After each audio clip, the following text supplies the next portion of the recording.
What's up, everyone? Welcome back to the Andrew Roman Show. I'm so glad that you tuned in, whether you're listening on all your favorite platforms like Apple Podcasts or Spotify, or if you're watching this on YouTube. Either way, welcome back. Today, guys, you know we got some good guests on this show, but this time it's a special guest because we're continuing our series called Success Stories, where I interview individuals who have just found success, and we'll define the word success later on in the podcast, but who have really found and are making a difference in their area. Now, a lot of times we can hear success stories from like big name celebrities, and it's a little unrelatable sometimes, but these are just people like you and myself who want to make a difference. So we have here the youth pastor at Hope City, Houston, who is joining us. So JT, welcome to the show.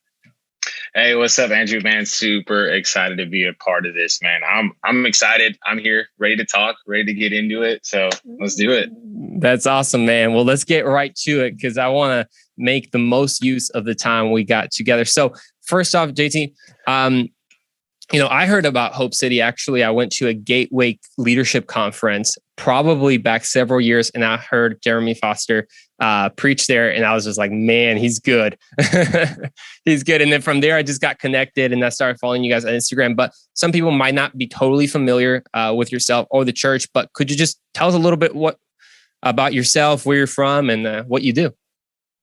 Yeah, absolutely. So my name is JT. At least I like to go by JT. That's what people call me, but it is short for Jesus Tejada, which is my first and last name. I got you. So like Andrew was saying, I'm a part of Hope City. Hope City launched in 2015 in Houston, Texas, under the leadership of Pastor Jeremy and Jennifer Foster. Incredible leaders who I would not be here if it weren't for them. But in 2015, they launched a church called Hope City in Houston. And as soon as I knew about it, I actually had met Pastor Jeremy the year before, heard he was launching this church, and was like, I got to be a part of this. And so, absolutely. In the beginning, and actually before Hope City, my passion was always worship music. So I'm actually a drummer before anything else. Okay, before anything. That's dope. Yeah, so I jumped on the worship team and at the beginning of Hope City, and I loved it. I love being a part of it. And then after about 2 years of just serving hard, going in, pressing in, I actually jumped in the youth ministry and helped just kind of do their worship for a while. The youth pastor at the time, his name was Josh Tibbs, who's still one of my really best friends. Me and him, we just clicked, and I helped him as he was leading the youth ministry at Hope City Youth. And then sure enough, after he had departed, he went to a different church now, doing amazing things with their youth. I shortly after that, probably a few months, maybe closer to a year, I took over the youth ministry at Hope City, and I've been running it for probably about 2 years now. So I've been a part of it. Yeah. I've been a part of youth since 2015. So all the students see a familiar face, and it's cool. It's been great to see what God has done in my life. How, I want to share this real quick in the beginning. Yeah, man, go for it. I think oftentimes people, when they have dreams and aspirations and they see themselves doing something, like for me, I was like, I just want to be a drummer. Like, I just want to play worship. I want to lead worship, and that's it. And I feel like throughout the season, through the past few years, God has kind of really been fine tuning me. And what I thought was worship leading, God was like, I just want you to lead. So my focus was so much on worship leading. He was like, let me take that one word out. I just want you to lead. So then he called me to ministry, and I still drum here and there at Hope City on Sunday mornings, but I realized that my calling was never just to be a worship leader. I was kind of funneling everything to one thing. And God was like, no, I want you to be bigger. I want you just to be a leader, and that can open the door for so much more. So really, I love what you brought up there. Cause I think, and I'll ask you this question, like, do you think that sometimes we tend to do that a little bit too much with God? Like, we have our own definition of what making it means for us. Like, okay, when I become this position, or in your case, when it's like worship leading, or for my case, it's the same thing. Like pastoring the youth at my church, it's sometimes we can have a very strict definition of what it means to making it. Well, that kind of leads me to my next question, because when we talk about success stories, a lot of times success can have a million different definitions, especially when we're hearing from culture. Success can mean how many followers you have. It can mean whether you're verified on Instagram or not verified. Right. Or what Mike Todd always says, verified by God. That's what's the important part. Right. Or it can be money, or it can be fame, or it can be a million different things. It could be a pat in the back, But what do you think, and it ties in, I think, maybe with what you said about broadening your perspective of how God can use you. But what do you think how would you define success from a Christian perspective, just from your experience as well? I think, like you said a second ago, obviously, Mike Todd, verified by God. Yeah. I think that's the biggest thing. For me personally, I believe that success isn't what you think the world thinks it is. I believe it's what God says it is. And if we look at Matthew 20:28, it says, even Jesus, who we strive to be. I have a little WWJD bracelet on. Yeah. What would Jesus do, right? Yeah. If you wanted to find what success looked like in Jesus' standpoint, Matthew 20:28 says that even the Son of Man came to serve, not to be served. Wow. So what does success look like? You serve. You just got to go in and serve the most. You got to be a good and faithful servant. I think success looks that way. And what's amazing to see is that when you do serve, when you go all in at your church, when you volunteer, when you do anything you need to do for the local church, God will bless it. And then from that, you'll get favor from people, favor from man. So I think personally for me, success looks like serving. And just from hearing a bit of your story, because, for those watching, I just got to know JT right now. It's the first time we've ever met. And just from hearing your story, I can tell that's what you've done. That's you started just serving. You started saying, okay, God, I'm going to be faithful in the drums, and then just faithful in drums. And then God's like, okay, I'm going to open this door. And you're like, okay, I'm going to be faithful in drums, but now with the youth, with the youth ministry. Right. And then now, the youth pastor. And for those a little context, Hope City it has to, and this is my perspective, but it has to be one of the fastest growing churches in Texas. Like, it is crazy how fast, Hope City has grown. You said 2015. That's 6 years ago, but you guys have multiple campuses from what I can tell. Right. You guys have your own building yet? Or aren't you like starting to build, or what's the situation? Cause your setup is insane. I don't know how you guys do it every Sunday. So obviously I'm gonna hit on serve really hard, because in 2015, we launched from a school. We were a mobile church. So we loaded in and loaded out. We set up everything, the chairs, the pipe and drape, the screens, the speakers, the subs, absolutely everything. Our kids department, everything was set up from like a cafeteria or an auditorium. And we just set it all up. Insane. So we were doing that since 2015, and we still are doing that now in 2021. Wow. We just recently, we bought a property right here in a Houston area called Memorial City. I was going to say Missouri City. That's a whole nother city in the Houston area. Memorial City area. And if anybody's familiar with Houston, it's next to the city center area, which is like just real, it's popping. There's a lot of like outlet stores. Yeah, it's very central to what's going on. Yeah. And right across the highway are these silos that were set up obviously in the past to like ship out grain and stuff. Right. So we bought that property recently, and we just recently there were some warehouses. What happened was after the whole grain thing kind of dissipated, they used the silos like property to store RVs and boats. And there's a bunch of warehouses. So we bought it out. And you just bought the boats with it. You're just like, hey, why not? Listen, right? No. So what we did was we just recently demolished all of those warehouses that were storing the RVs. So now it's just flat land, and we have those giant silos. And so hopefully the hopes are that in a year and a half that we will have a building for our broadcast campus. But as of right now, we have our broadcast campus. We have one in our city of Katy. City of the Woodlands, and we might launch here soon. I don't want to give out too information, but no, you're good. You can keep it in the low. That's fine. No, I think that's awesome. Everything that you're sharing, because at least from a personal perspective, we set up and tear down ourselves too. So we've been doing that for the last, maybe 3.5 years. So I know how that is, having to set up and then tear down the whole thing. And obviously, you guys are doing an amazing job. And everyone who's watching, maybe you're not familiar with Hope City. Listen to their preaching, listen to what they're doing, to their music as a worship team. It's really, really awesome. And kind of returning back, JT, to what we were talking about, just your story and just starting as a drummer and the definition of success being really servanthood. A cool question I always like to ask is, you said you started as a drummer, but did you ever, think about your 10-year-old self. Did you ever see yourself right now, Pastor JT of Hope City Youth? Did that even cross your mind? And let me be super, super honest. Absolutely not. Never did it ever cross my mind. I think especially, when I was a teenager in high school, I was like, yo, I just want to play drums. I want to get my band, start a rock band and just become famous. That was my thing. Like, I just wanted to do music. And no, I never saw myself, pastoring the youth ministry, and especially not at a church like Hope City, who right now is one of the fastest growing churches in American history, it's ridiculous. It's ridiculous to even like mouth that, because it's just awesome. What the Holy Spirit has done and what God has done through Hope City.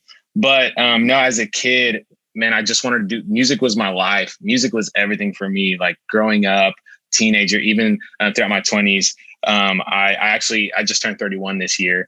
So there you go. Congrats, man. Here we go. I can't say like, oh, I'm 30. It's like, I'm in my 30s now. Anyway. Dang it. So yeah, man, I promise you, I never saw myself doing any kind of like pastoral leadership. Just because music and creative type stuff was my element.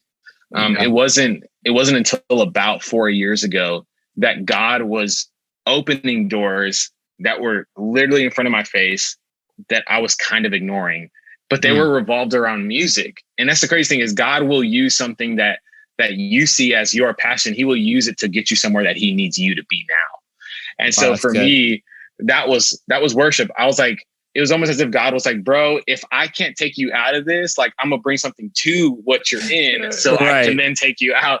Right. So that's what happened. Like I said, opening doors in worship, but in youth ministry. And then I actually did contract work for another church for some time. And I was like, hey, what do you need help with?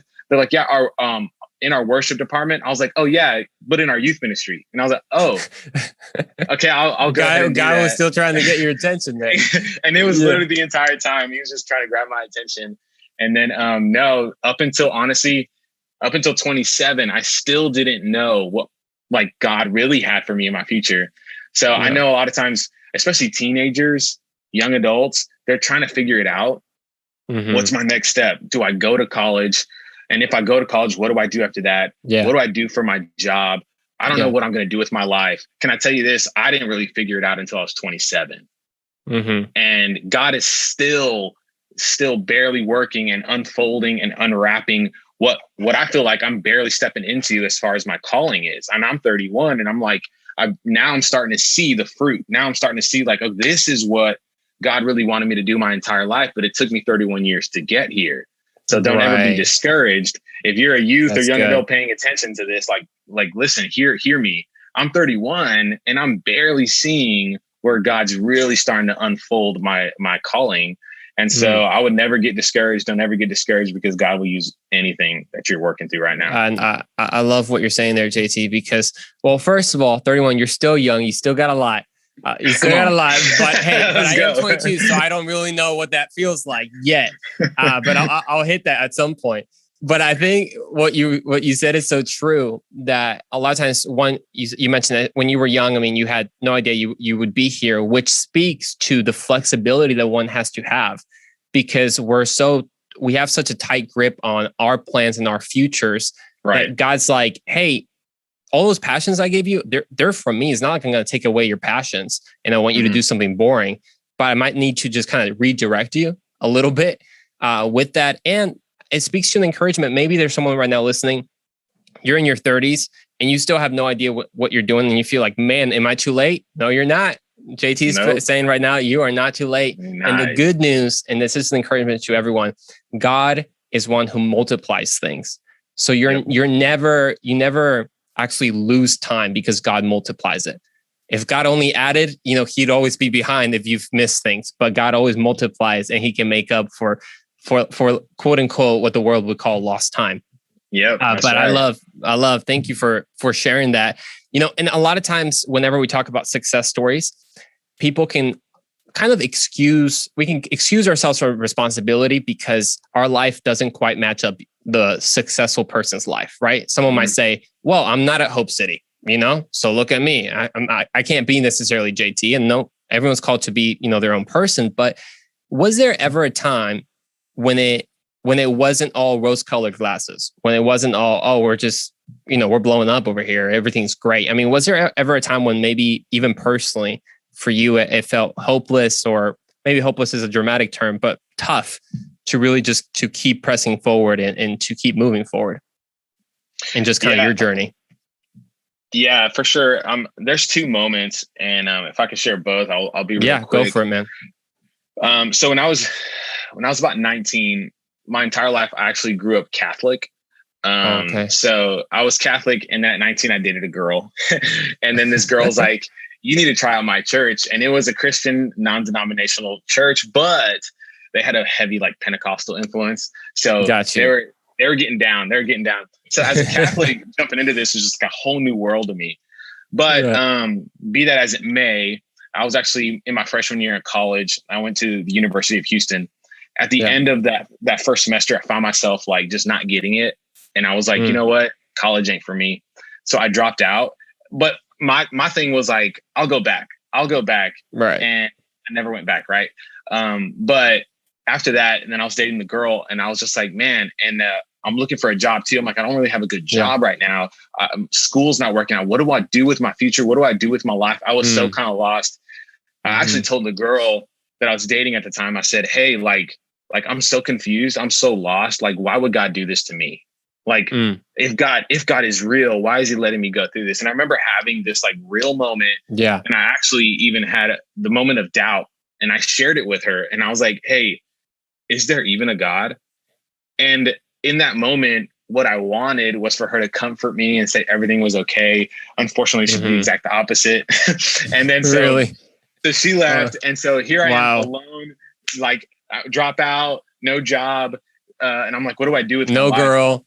Yeah. Nothing, bro. I felt like I had nothing. And so I had a moment where I had to get real with God. And and I had to say like, look, what I have isn't just like the physical things of this world. What I have is in the spiritual world. Like I have the Holy Spirit in me, and if I have the Holy Spirit in me, then nothing can go wrong. Whatever I'm going through right now, I have to learn from. So I remember that being just a pivotal moment in my life where I realized that I wasn't going to necessarily see like a figure coming from the clouds and God saying, look, JT, I'm real. Yeah. I didn't have one of those encounters. My encounter was a lot different. My encounter was a decision. And I said, you know what, whether or not it looks like I'm going through this crazy mess, I'm choosing to believe that there's a God in heaven that's going to work it out for my good. So that was one of the biggest pivotal moments for me as a teenager. And then, hey, even at Hope City, there was a moment, like Hope City is fast paced. Like we're moving, right before like pre-COVID, we had 4 campuses and we have 1 in Tanzania, Africa. So we were just moving and grooving. And then there was a moment where I was pulled from one of our lead team staff members and said, hey, there's a possibility that we're not moving. You're not going to be in youth anymore. You're not going to do youth ministry. And at that point, I'd already developed a heart for it. Yeah. And so I had to come to the realization that no matter what, how great Hope City is and how cool it is that I'm a part of the youth ministry, I'm doing this thing, that I couldn't be doing youth. I could be doing something else. Yeah. And that was a pivotal moment for me because I had to understand like my future, like what I wanted, what I felt like success wasn't necessarily tied to like my skill or my talent or like what I was doing, the Instagram posts, the cool videos that you post, like it wasn't tied to any of that. And for a second, that's what it was tied to. I was like posting like, hey, look what God's doing in Hope City Youth.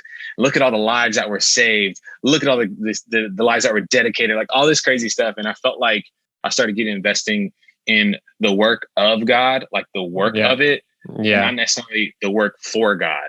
Yeah. So that I'm like, what do I got to do to work for God, not necessarily do the work of him. So that was a big moment for me. And what I ended up doing was I take honor and authority very seriously. And so I said, hey, look, I'm going to do whatever you need to do. You're my leader. This is my church. This is my home. This is where I feel like God's called me. So whatever you say goes. And there was a shift in the atmosphere. I feel like all this crazy stuff was happening. And all of a sudden it's like, hey, you know what? You're going to take over the youth. So it was just this crazy thing where even in the place that you call home, the place that you think that everything's going to go great, something starts to shift. And if you lose focus and if you panic, you might get kicked out per se. You might God might remove you from there. But if you submit and you just press in and say, God, whatever you want, I'll do, he will bless that and there'll be more favor on your life. So, bro, that's crazy that you share that, because I think you're giving a very holistic kind of perspective of what it looks like to walk in your calling, because I can see, I think it's very evident that you are, walking out your purpose, but yet you're still walking out your purpose, but there's still sometimes tension. There's still sometimes those stressful moments. There's still sometimes those moments where you're like, dang, am I doing the right thing? And I think maybe going with this question, with that journey. And that, by the way, thank you for being open and transparent, because I think that's encouraging to everyone who maybe sees the hope, just a youth pastor and says, I'm sure he hasn't had any doubts ever, and then it's like, oh, wow. Okay. You actually grow from those doubts. But just looking back into that faith journey that you've shared, is there anything that you would have done different, or maybe wish someone would have told you earlier about just the faith journey per se? Yeah, I think the biggest thing that I know God can use anything. Even if you take a detour, God's going to use it. Yeah. And like you said a second ago, he can even multiply it if you're obedient in doing so. So obviously I wouldn't change anything. My journey has been it's been a roller coaster of events. Yeah. But it's been incredible to see kind of where I'm at right now. But if someone could say anything to me, I think it would be in my early 20s. I kind of struggled with finding my identity in my relationships with girls, or in my relationships with women. And I was like, I think I was looking for God in the girls versus looking for the God in me. And I'm like, God, what are you doing in me? What do you really want to do in me? But instead I'd be like, I just need to find that Christian girl that's going to be awesome. Then I'll be good. And I'll be fine. And then I'll get married and then it's going to be amazing. And I think that was my biggest struggle. And if I can be honest, I know that the devil will use your biggest struggle against you. So whatever it is for you, maybe it's not girls, or maybe it is social media, or maybe it's friendships, or maybe it's an addiction or a habit that you have. God, the devil will definitely always introduce that back into your mind to try to get you down, to stoop down to a level that you don't want to be at. Because I feel like that's the thing. I feel like if someone were to tell me, like, find God in you, not in the people that you're trying to be with, not in a girl. And I think that would have helped me out a lot, because it definitely, through my 20s, I kind of struggled with like relationships and trying to figure out how to do it right and how to do it at all. Yeah. And so some of those times it actually set me back in moments that I feel like it shouldn't have. So no. And I mean, that's really, really good. I mean, anyone listening can take a lot from what you mentioned, which I guess guides me towards kind of the last couple of questions here that deal with a lot of what you do. You're a youth pastor, you deal with this current generation and everything. And I don't want to just say generation and like box everyone into a certain age group, but just quote unquote, this general term, generation. Denzi, you mentioned sometimes finding identity, finding purpose, but what do you think from all your work in youth ministry, what is one of the most pressing needs in this generation? I think the biggest thing is students want to be heard. This generation, for sure, youth want to be heard. Even young adults, man, want to be heard. They just want to be heard. They want somebody to talk to.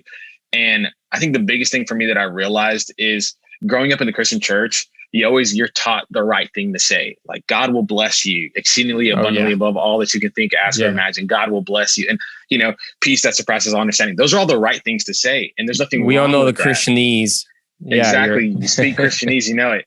But I feel like people would rather follow someone who's always real than one who's always right.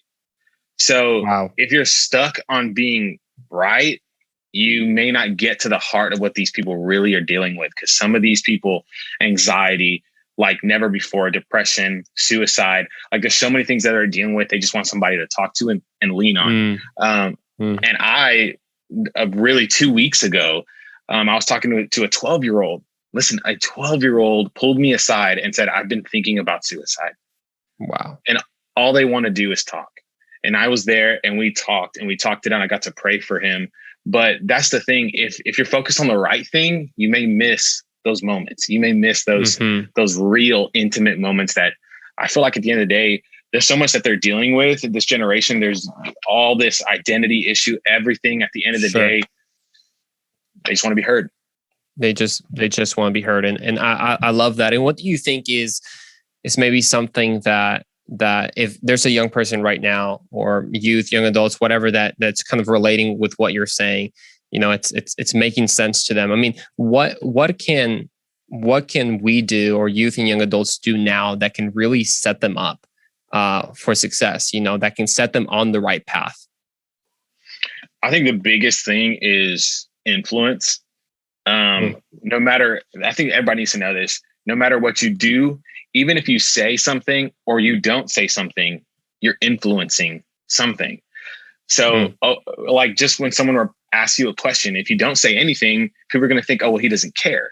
You're influencing something. So I think influence is the biggest word. If you can take away anything, is how can I influence the next generation? How can I influence my generation? What do I need to do? One thing I always say, and it's a quote that everyone's heard, it's don't just look for the change, be the change.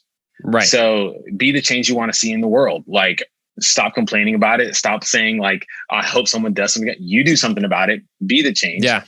And be the Jesus that people may not ever see. Like, we know this to be true, that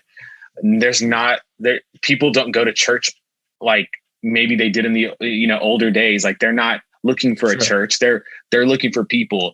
And there's a whole nother thing that I have that I always like kind of get into sometimes, but it's like the idea that people don't leave a church. Like, oh, I heard you went to this church and now you're at this church. Like, people don't leave a church, they leave people. So the biggest thing we need to do is be the people, be the people that are the best version of Jesus that anyone will ever see.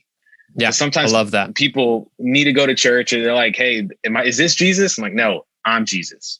So be the influence. Yeah, no, and I love that. It's just be the best.